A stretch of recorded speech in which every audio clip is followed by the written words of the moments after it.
Welcome to the Gentle Hearts Podcast.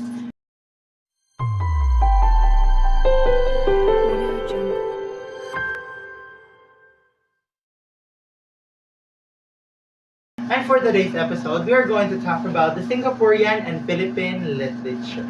But before that, we are going to let's see the best definition of let us hear the best definition of a literature.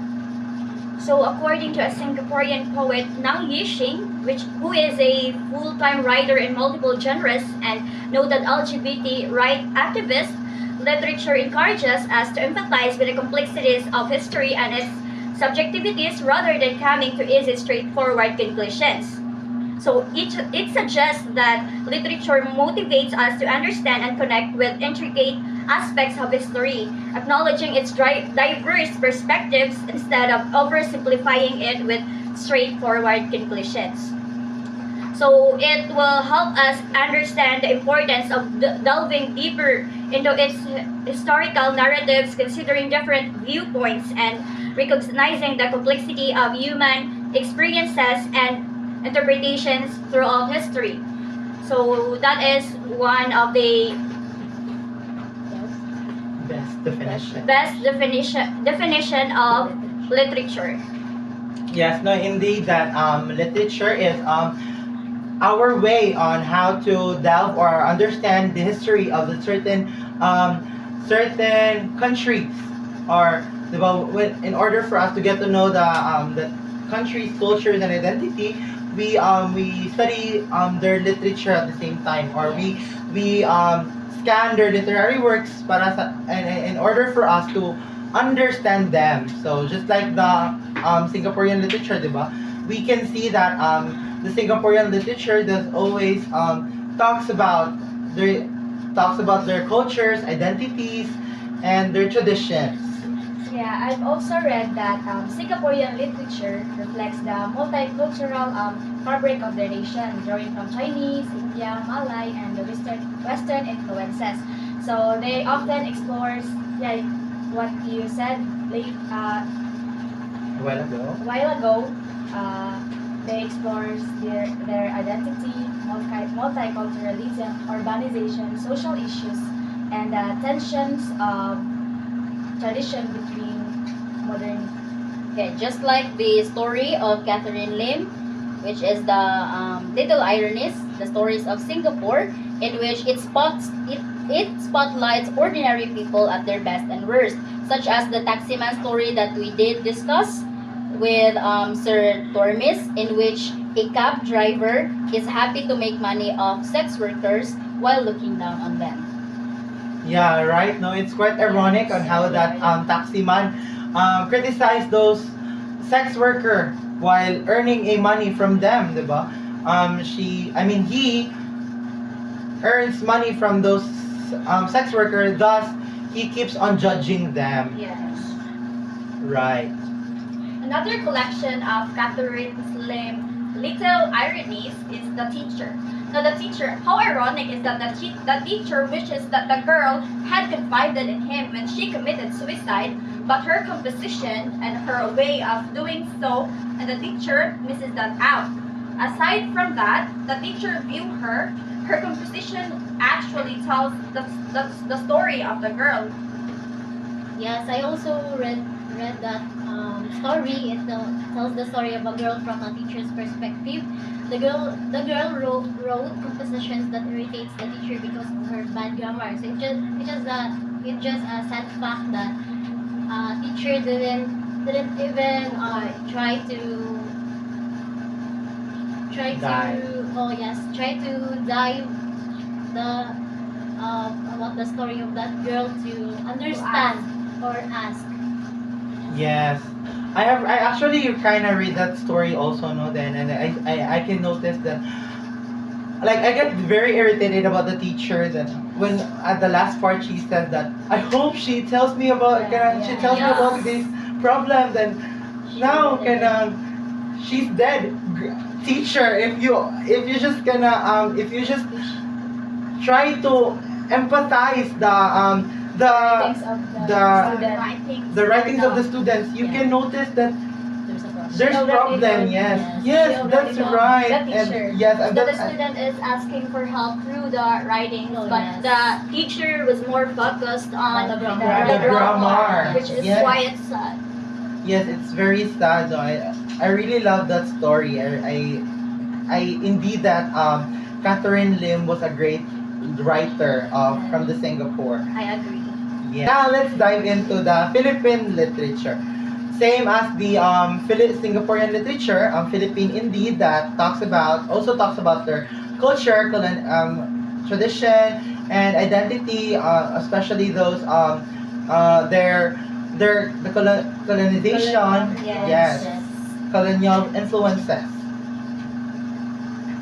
Um, we can notice that both of them are has the same, yes, being occupied by. Being occupied by so Singaporean being occupied by the British, while the Philippines is being occupied by the Spanish and United States.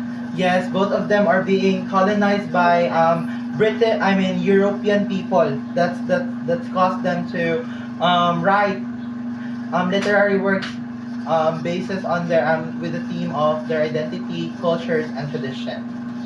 And we also see that Filipino literature is known for its rich culture, diba? It's from their folklore, mythical creatures such as Tikbalang. Tikbalang is a horse half human creature, and the Manananggal. It is a vampire creature that can detach its upper two. Actually, Philippine literature has more on oral, diba? Literature than the written ones because we have a lot of like presentations, not on the books, but on presentations like a drama. We're more on that. We're more on festivals. Yeah. We're more on like celebrations. More on oral, not on Let's written. say religious and when it comes to drama. Yeah. And then more on religious, diba? Yeah. Religious presentations or religious literature. That came from the our colonizer that was influenced by the Spanish colonizers. And I just want to add more on about what Ira said that the Filipino literature is more about oral literature because it became part of our tradition that our grandmothers or grandparents will tell stories about mythical creatures and folklore. Yes, indeed. I can also notice that one too because during when I was a kid, my father used to tell me stories about that mythical creatures and how he sees the what do you call this, the agta. Yeah. We call it in Filipino agta. It is a tall it is a dark man living in a big tree. No, it is and it has a stinky smell. Yes, I remember that. I remember a lot of stories of my father about mythical creatures here in the Philippines. Yeah. So we can notice that the Philippine literature also always talks about their religious beliefs and their and that those and that of the Philippine literature. Yes. But how about we dive into the similarities and differences between the Singaporean and Philippine literature? Actually, when it comes to culture, they have like the same, no? Yeah. When it Yes. comes to like family, like family, we are close family ties. Yes, Family, yes, family Ayan. oriented. Yes. Family oriented. Yeah, and we can see that at the Taximan story at the Yeah. same time, right? By Mm. Catherine Lim, we Yeah. can see how the close family ties, how their family, their close family ties at the story of Catherine Lim, and then we can see that we can actually reflect that on the Philippine literature, diba? We can, Okay. or as a Filipino, we can see that we can see that we are indeed a close family ties because at the European countries at the age of 18 you cannot leave, or you can just leave independently. Yes. While here in the Philippines, you can until 30 years old, you're still living with your parents. If you wanted Yeah. to. Yes, if you want. Yes, that's a choice. It's always a choice. Even if you have a family, you know, Yeah. Yes, you even still if live you. with your Right. I have parents. this. I have a brother who is living with us, even if he already has his own family. And both country are actually speaks in English, right? Yeah. Yes. Yeah, when we say about language dominance in the Singapore, indeed that both Singaporean and Philippine both Singaporean people and Filipino people speak in English, but they differ at the same time because in the Singapore language English as they use it as their first language, especially in education, while here in the Philippines we use English as our second language in order for us to communicate foreign people who come to our countries. But whenever we talk to our fellow countrymen, we always use the language or the Filipino language. Yes. Both also have diverse language. That's why both countries are called multicultural because of their language. Wherein Singapore speaks a Mandarin. What others? Tamil. Yeah, Tamil. While Philippines spoke English, Filipino, Tagalog, Bisaya, and others. And that is Yes. because they are shaped by The colonizers. colonizers, Yes. historical context. Yes. Right. When we where we are again, so we already did talk about their language dominance, Yeah. similarities and differences. No, I just remember this that Philippine drama or Philippine literature does is also dominant for their dramas. I mean religious drama. Yeah. Do you remember the Moriones? Just like now we are commemorating the death of Christ, which is the Holy Week. We have the Holy Week or the Lent season. So we have the Sinakulo, the Panuluyan, the Passion of Christ.